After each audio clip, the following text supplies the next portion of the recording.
And for business, and I'm pleased to announce Kate Moody is here. Good evening to you. Hi, Mark. Starting with the latest on the cyber attack on a major oil pipeline in the United States. Yeah, the Colonial Pipeline has been virtually paralyzed since Friday when it was hit by a ransomware attack. The operator of the pipeline says it's beginning to take incremental steps towards returning to service. It described the situation as fluid and continuing to evolve, and it says it has a goal of substantially restoring operational service by the end of this week. The pipeline carries 2.5 million barrels of oil every day from refineries in Texas to New Jersey. The FBI says a criminal group known as Darkside is responsible for the attack. The group itself posted a statement describing itself as apolitical and says it regrets creating problems for society. Those hackers are thought to have links to Russia, although the White House says there is no evidence of state involvement.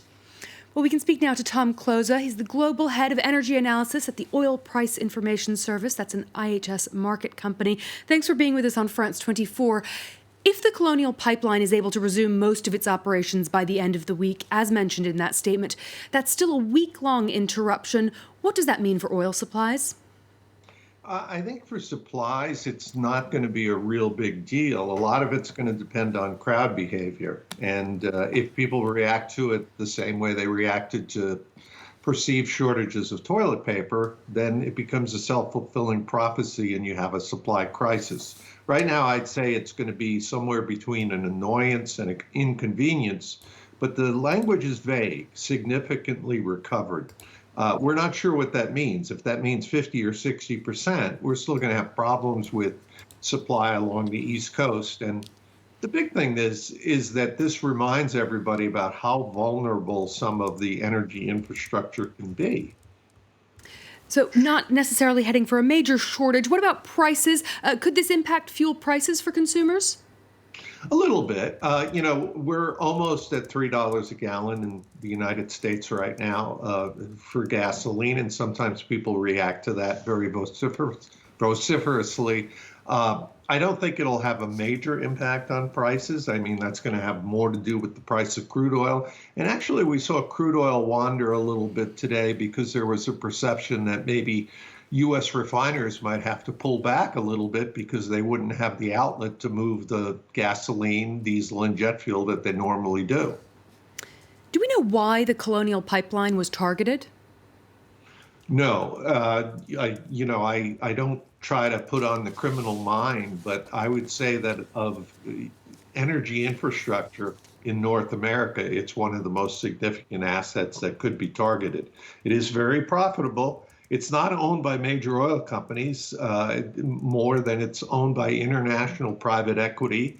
And if you look at it as collecting tolls, let's say, they're collecting millions of dollars every day. So it's probably about the ransom and less about trying to disrupt supplies to consumers.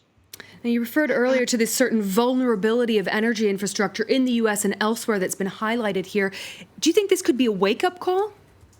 Yeah, I think it is a wake-up call. I don't think this is a seminal event in terms of oil supply, oil prices, but I think it's a seminal event in terms of cybersecurity. And a lot of people wouldn't take it necessarily that seriously before. I'm not saying that Colonial didn't, but Colonial would be a target. And every utility, every large refinery, probably in the United States and on other continents, is going to have meetings and make sure that they're protected against something like this. Now, this cyber attack aside, the oil industry is recovering from the worst of the pandemic, which saw oil demand basically evaporate for a few months. Where does the industry stand now?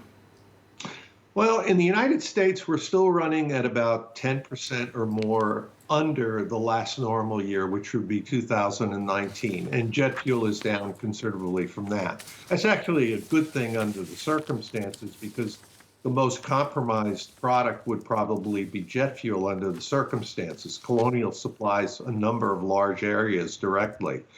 So we're still trailing behind. Diesel is probably running about level with 2019. And there's this notion that there's going to be pent-up social driving or vacation driving, which is going to sponsor some scrambles for product during the summer. That probably has more to do with the lack of drivers of transport trucks to take oil or gasoline that last 100 miles from the terminals to the stations. What about from a supplier's point of view, how about pumping, or what's going to happen to supplies?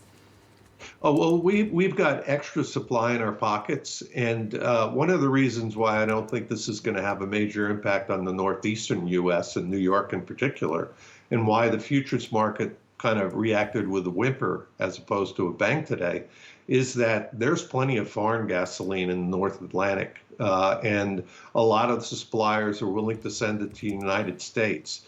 You know, people sometimes mistake retail and wholesale prices. The United States has among the highest wholesale prices in the world. We just don't have high taxes like other countries do. So it's perceived that we have cheap fuel overall. Oil analyst Tom Kloza, thanks so much for joining us on France 24 this evening. Thank you. We've just got time to check on the closing bell on Wall Street. The Dow Jones did hit another record high earlier in this session, but it was dragged down below the flat line, closing just in the red there. The S&P 500 down 1%. The tech sector lagging behind. The Nasdaq down over 2.5% at the close.